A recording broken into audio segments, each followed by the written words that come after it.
მოგესალმებით. დღეს მინდა ერთ-ერთი ძალიან აქტუალური საკითხი განვიხილოთ თქვენთან ერთად. სხვათა შორის ქართულ კონტენტზე ჯერჯერობით ასეთი ტიპის განხილვა, ესეთი სიღრმისეული არ მინახავს ამ საკითხსა და შესაძლოა პირველიც ვიყო. ან შესაძლოა უბრალოდ არ შემოხვედრი ასეთი ვიდეო, მაგრამ მოდი დავიწყოთ საუბარი. რა გავლენას ახდენს ChatGPT ადამიანებზე. ანუ ChatGPT თუ ტარო. ყველამ ძალიან კარგად ვიცით, რომ ბოლო პერიოდი ძალიან აქტუალური გახდა ChatGPT ხალხი მას ტაროსაც კი აშლევინებს, ყავაში ახედინებენ. მაგრამ მოდი დღეს ვისაუბროთ რა არის აქ რისკები, რა არის სიმართლე, რა შეესაბამება რეალობას, არ შეესაბამება რეალობას, მოკლედ განვიხილოთ ყველაფერი. პირველ რიგში იმით დავიწყოთ, რომ ChatGPT არის ხელოვნური ინტელექტი, სისტემა, რომელიც სრულიად ლოგიკურ აზროვნებაზე არის, ესე ვთქვათ, დაყრდნობილი. ლოგიკური, მაღალი IQ-ს მქონე სისტემა.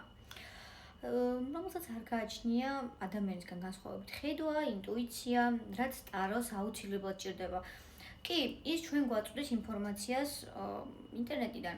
ინტერნეტში ბევრი სხვადასხვა ტაროს არკანების განმარტებებია, აქედან რაღაც საშუალოს იღებს და ამას გვეუბნება, თუმცა ხანდახან არადა ძალიან ხშირად არის ხოლმე ზოგადად საჭირო, რომ როცა ტაროს გავშლით და არკანებს ვკითხულობთ, არ უნდა წავიკითხოთ უშუალოდ დაზეპირებული მნიშვნელობებით, იმიტომ რომ პირველ რიგში, როდესაც ადამიანი სწავლობ ტაროს, გჭირდება რომ მასთან სასაუბრო ენა ჩამოაყალიბო. კი, ტაროს აქვს თავისი განმარტებები, ამის სწავლაც ზოგადად ძალიან მოქმედებს ხარისხზე, მაგრამ როდესაც ჩვენ ვიცით ტაროს არკანების განმარტებები, ამის მერე უკვე აუცილებელია რომ გქონდეს ხედვა, ინტუიცია და ამასთან ერთად უკვე ჩამოაყალიბოთ ის სასაუბრო ენა ტაროსთან, რაც არ შეუძლია მაგალითად ხელოვნური ინტელექტს, ChatGPT-ს ან ნებისმიერ სხვას, რაც არ არის ადამიანური.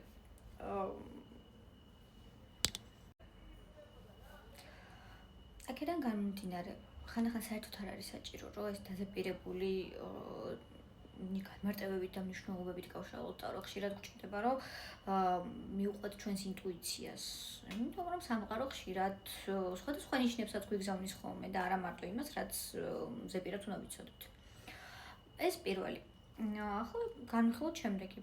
ასტროლოგია, ნუმეროლოგია, ყავა ყავაშიც ახედინებენ ხოლმე ხშირად. კი, შეგვიძლია რომ ის განმარტებები აქაც ვნახოთ რა ფიგურა, ანუ ყავის ნალექში რასაც დავინახოთ, კონკრეტული ფიგურები რა რას ნიშნავს, მაგრამ აქაც უნდა დავუკავშიროთ ეს ყველაფერი ჩვენს ინტუიციას, ერთმანეთს და ხედვა აქაც საჭირო. ყავა არ არის ისეთი მარტივი რაღაც, რომ უბრალოდ ერთი ფიგურა ამოვიდა და ეს ამის განმარტება უბრალოდ წავიკითხეთ ან ChatGPT-ს უთხარით რას ნიშნავს და აგვიხსნა. კი, რაღაც გარკვეულწილად გვაწვდის ინფორმაციას. ამას ვერ უარყოფ, მაგრამ ძალიან შორს არის იქიდან, რასაც ჭირდება ხედვა, ინტუიცია. ასევე განვიხილოთ კიდევ ერთი რამ. ხშირად ყოფილა ხოლმე, რომ უთქვიათ, რომ აი ძალიან მნიშვნელოვანი გადაწყვეტილება მივიღე ChatGPT-მ ისე პოზიტიურად ამიხსნა ყველაფერი. კი, პოზიტიურად ხსნის, ნამდვილად ადამიანებს გვაკლია პოზიტივი, იმიტომ რომ ყოველდღიურ ცხოვრებაში ძალიან ბევრი ნეგატიური რაღაცები ხდება და სტრესი, დაძაბულობა და ხშირად არის, რომ ძალიან ბევრ ადამიანს გვავიწყდება ხოლმე იმ პოზიტიური მომენტების შენარჩუნება, რაც ესე ძალიან გვჭირდება, მაგრამ საბოლოო ჯამში სადამდე მივყავთ ამ ყველაფერს, როცა ხელოვნური ინტელექტი გვესაუბრება ამდენს პოზიტიურ ამდენ პოზიტიურ რაღაცებს, ხო? მაგალითად, მე მოვუყევი ჩემ პრობლემაზე და ძალიან პოზიტიურად, მომცა мотивация. ერთხელ იყო, ორჯერ იყო, სამჯერ იყო, ბოლოს მე ამაზე დამოკიდებული ვხდები და თან არამხოლოდ დამოკიდებული ვხდები, პროგრამდები. ის მესაუბრება პოზიტიურ რაღაცებზე, მე ძალიან მინდა რომ ეს ახდეს და აღარაფერს აღარ ვაკეთებ. ველოდები, როდის ახდება ეს ყველაფერი, როდის მოხდება ეს ყველაფერი, ესე ან ისე, როგორც ChatGPT ან სხვა ნებისმიერი აპლიკაცია თუნდაც გვესაუბრება, რაც უკავშირდება ხელოვნურ ინტელექტს. აქედან გამომდინარე არ არის კარგი, იმიტომ რომ არსად არ არის გადაწყვეტილი ჩვენი ბედი, ჩვენ ბედს ადამიანები თავად ვმართავთ.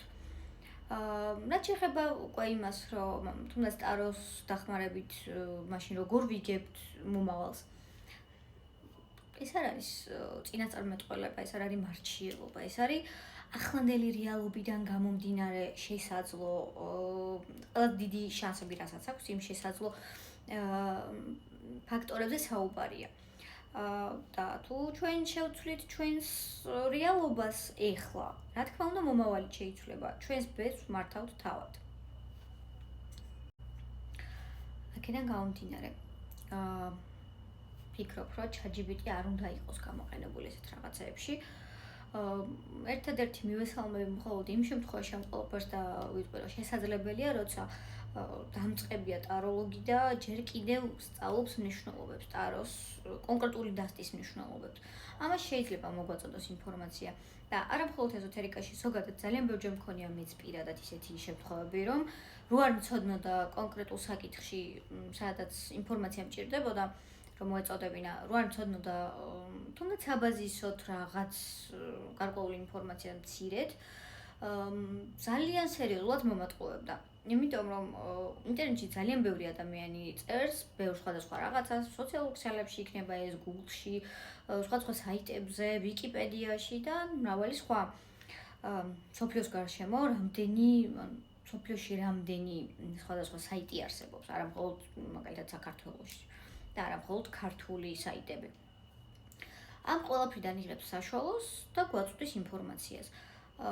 ამიტომ ვფიქრობ, რომ ძალიან ფრთხილად უნდა გამოვიყენოთ ეს ყველაფერი, იმიტომ რომ საბოლოო ჯამში თითქოს შეღავათია, მაგრამ კარგ შედეგს მაინც არ გვაძლევს.